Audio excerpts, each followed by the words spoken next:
아살라무 알레이쿰 와라흐마툴라히 와바라카투. 자, 계속해서 꾸란과 관련된 여러 의심, 문제제기에 관해서 알아보도록 하겠습니다. 꾸란과 관련해서 요즘 들어서 많이 나오는 문제제기는 꾸란에서 언급하고 있는 전쟁 시의 상황, 어떻게 적들을 살해하고 그들과 어떤 식으로 대우하고 교류해야 되느냐, 전쟁 시의 규범에 대해서 이건 너무 잔인한 게 아니냐, 어떻게 성서라는 것이 이렇게 적을 살해하라고 명령할 수 있느냐, 이렇게 반박을 하곤 합니다. 자, 우선 꾸란에는 이런 전쟁에 관련한 여러 규범을 가지고 있는 것이 사실이고요. 특히 제2장 바까라장이나 제9장 타우바장에는 이러한 전쟁과 관련한 규범들이 자세히 상세히 나열되어 있습니다. 자, 우리가 알아둬야 될 것은 이슬람이라는 것은 단순한 형이상학적인 종교에만 머무는 것이 아닙니다. 종교라는 것은 하나님을 경배하는 방식을 제시하는 것이고, 그렇기 때문에 종교는 삶의 모든 영역을 포함해야 됩니다. 자, 결혼은 어떻게 해야 되고, 사람들과 어떻게 교류를 하며, 특히 비신자 국가들이 하나님을 믿는 자들을, 공동체를 파멸하기 위해서 전쟁을 일으켰을 때 믿는 자들은 당연히 그들과 전쟁을 함으로써 자신의 목숨과 생명을 지키고 자신의 종교를 지켜야 하겠죠. 그렇기 때문에 꾸란에서는 전쟁과 관련된 여러 구절들이 발견되고 있습니다. 그렇기 때문에 아주 현실적인 규범을 제시하는 것이 바로 이슬람이라고 할 수 있겠죠. 반면 성경은 어떤가요? 특히 신약에 보면은 원수를 사랑하라고 돼 있죠. 그렇죠? 원수가 저희 나라를, 예를 들어서 이슬람 국가를 침략을 했을 때 원수를 사랑해야 되나요? 그래서 들어오면은 반갑습니다, 원수님 사랑합니다, 그렇게 얘기를 할까요? 신약에서 예수가 뭐라고 얘기하고 있죠? 한쪽 뺨을 맞으면은 다른 쪽 뺨도 내밀라 했습니다. 자, 적이 쳐들어왔을 때 나의 사랑하는 어머니가 적의 손에 의해서 살해되면, 그래요, 그러면 아버지도 살해해 주세요, 그렇게 얘기할까요? 그게 진정으로 믿는 자가 형성한 공동체를 지키는 길이고, 그것이 하나님의 말씀을 드높이는 길인가요? 그렇진 않죠. 적이 들어오면 적과 맞서 싸우는 것이 믿는 자의 모습입니다. 그렇기 때문에 이슬람에서는 예수 시절에 내려졌던 한쪽 뺨을 맞으면 한쪽 뺨을 내밀라 라는 것은 평화로운 상황 때, 그리고 전쟁이나 기타 상황에 의해서 목숨이 위협받는 상황이 아닐 때나 적용할 수 있는 그런 규정으로 보고 있고요. 실제로 전쟁이 발생할 때는 그렇지 않습니다. 전쟁이란 게 뭐죠?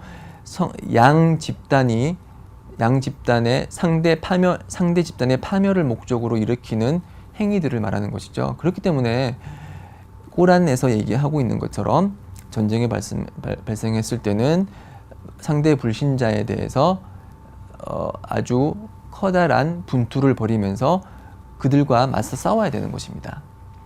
그렇기 때문에 이제 지하드라는 것은 꾸란에서 언급되고 있다고 해서 그것이 비난받을 일이 아니고, 실제로는 아주 현실적이고 이제 믿는 자의 공동체를 형성할 수 있는 토대가 되는 그런 소중한 구절들이라고 할 수가 있습니다. 네, 그리고 이런 구절들을 이용해서 악용해서 자신들의 정치적 목적을 달성하기 위해서 이런 구절을 이용해서 사람들을 무참하게 살해하는 일부 무슬림들이 있습니다.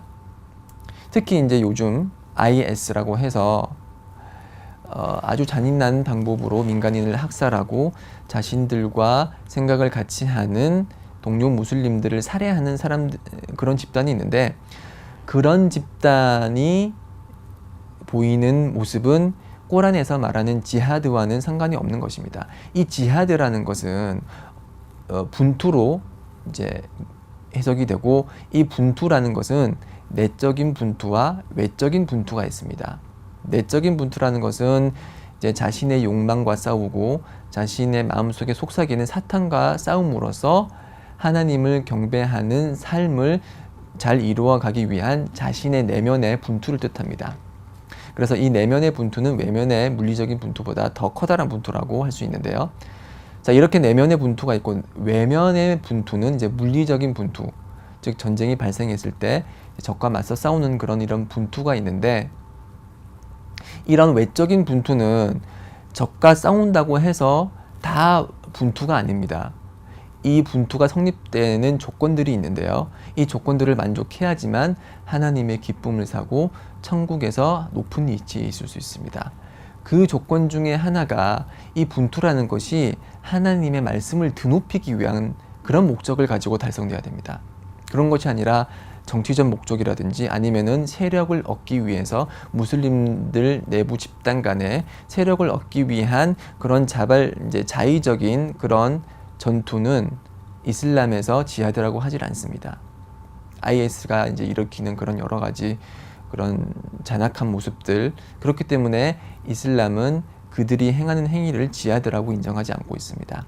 그리고 또 지하드가 성립이 되려면은 이슬람 국가 지도자의 동의와 허락이 있어야 됩니다.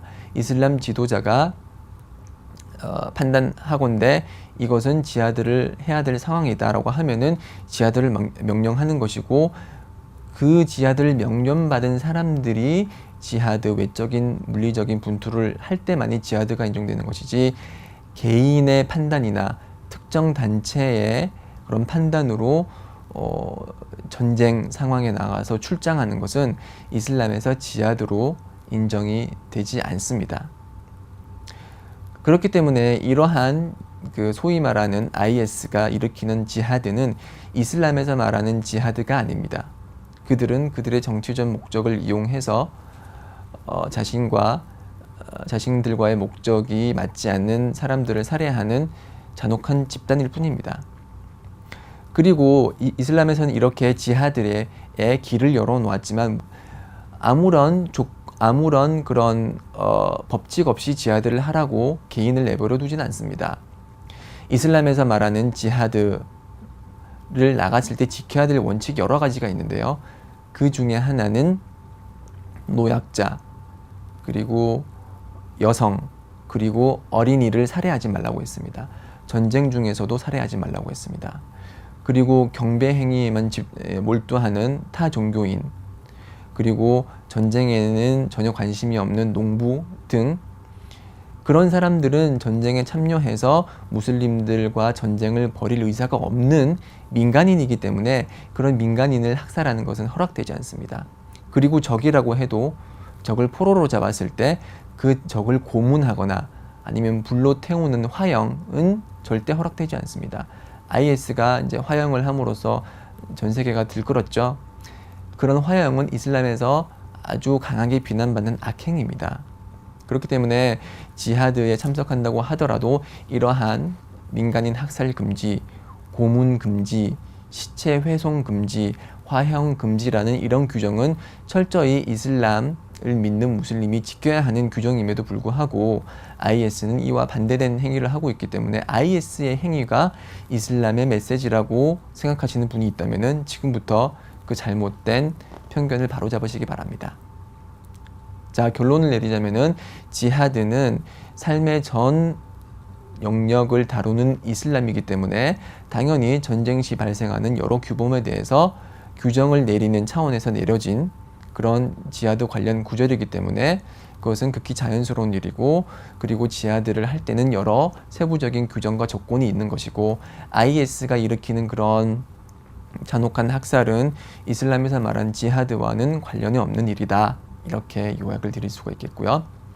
이제 마지막으로 이제 어떤 일부 기독교 유명한 목사님들이 하는 주장은 아랍어 문법이 933년에 확증이 됐고 그때 꾸란의 독법과 서법이 완성되었기 때문에 봐라, 그 당시 계시된 623년에 완성이 된 그런 꾸란은 300년 후에나 아랍어 문법이 완성됐기 때문에 꾸란에 있는 그런 문법은 올바른 문법이 아니고, 그렇기 때문에 하나님의 성서라고 할 수가 없고 그 안에 있는 내용은 믿기가 힘들다.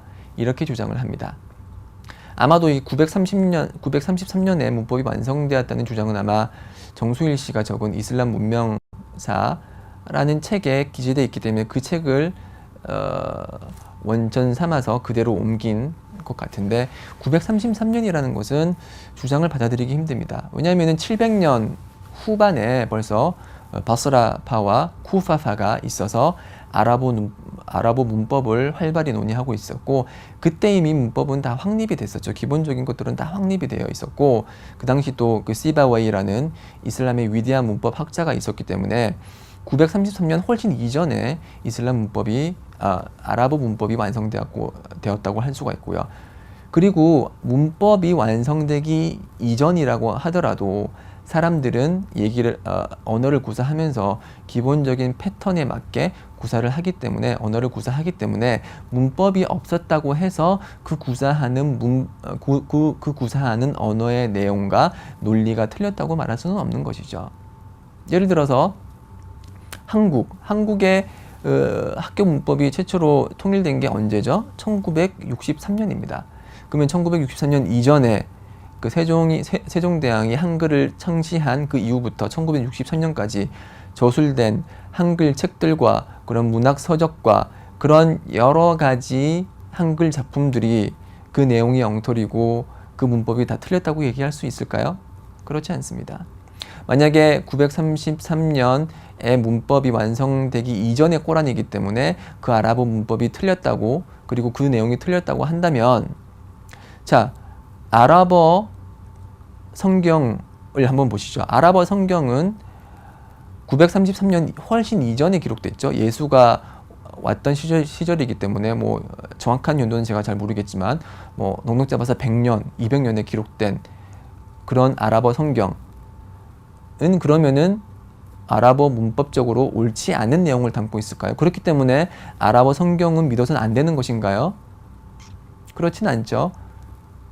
그리고 신약이 기록된 코인의 그리스어는 언제 문법이 확립됐을까요? 그 아폴로네니우스라는 그런 그리스 학자가 200년경 사람이거든요. 그 200년경 그 사람이 그리스 문법에 지대한 영향을 미쳤고 그리스 문법이 이제 확립되는데 중요한 영향을 미친 사람이라고 하는데 200년 사람이죠. 근데 사대복음서는 언제 기록이 됐죠? 700년부터 100년 사이죠. 그리고 바울의 서신은 언제 기록됐죠? 50년경입니다. 자, 50년경이라든지 70년부터 100년은 그리스 문법이 확립되기 200년보다 훨씬 앞선 시절이었습니다.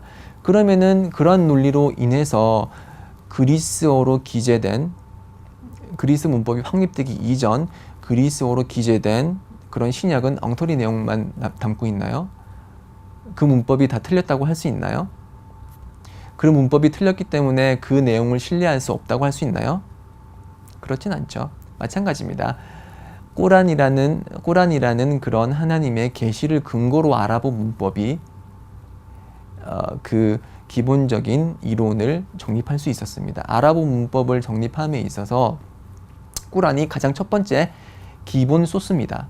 자, 이렇게 기본 원천을 꼬란으로 해서 완성된 그 아랍어 문법이 정립되지 않고 그 용어가 통일되지 않고 그렇다고 해서 꼬란이 부정될 수 있을까요? 이건 마치 어머니가 낳은 아들이 있는데 그 아들이 커가지고 말하기를 내가 태어나지 않았던 어머니는 가치가 없는 존재야. 왜냐면 내가 태어나지 않았으니까 라고 말하는 것과 똑같습니다.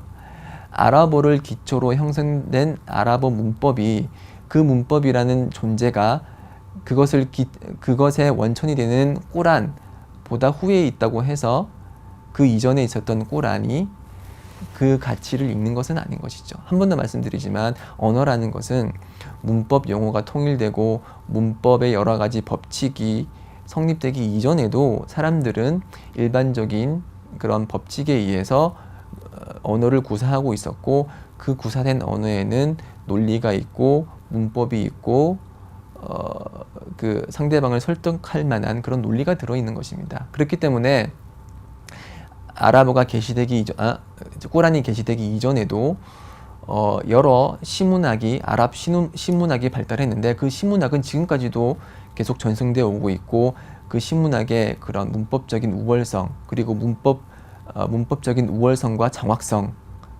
아랍 학자들 사이에 잘 알려진 내용입니다. 아랍 문법이 없었던 그런 이슬람 이전의 시문학이지만은 그 시문학이 가지고 있는 문법적인 정확성과 그런 수사학적인 탁월성은 문법을 공부하고 아랍어를 공부하는 사람들에게 널리 알려진 사실입니다. 네, 결론을 말씀드리자면은 아랍어 문법이 체계화되기 이전의 꾸란이지만은 그 꾸란은 아랍어 문법과는 별개의 내용이면 별개의 사안이고 문법이 체계화되지 않았다고 해서 그 안에 있는 하나님의 메시지와 그런 논리와 그런 수사학적인 아름다움은 아랍어 문법과는 상관이 없다. 그것은 우리 한국어도 마찬가지고 그리스어 신약의 그런 기초 그 기록 언어였던 그리스어도 마찬가지다라고 정리를 할 수 있겠습니다. 자, 여기까지가 제가 준비한 내용이고요. 제가 드린 내용이 꾸란을 이해하는 데 도움이 많이 됐으면 좋겠습니다.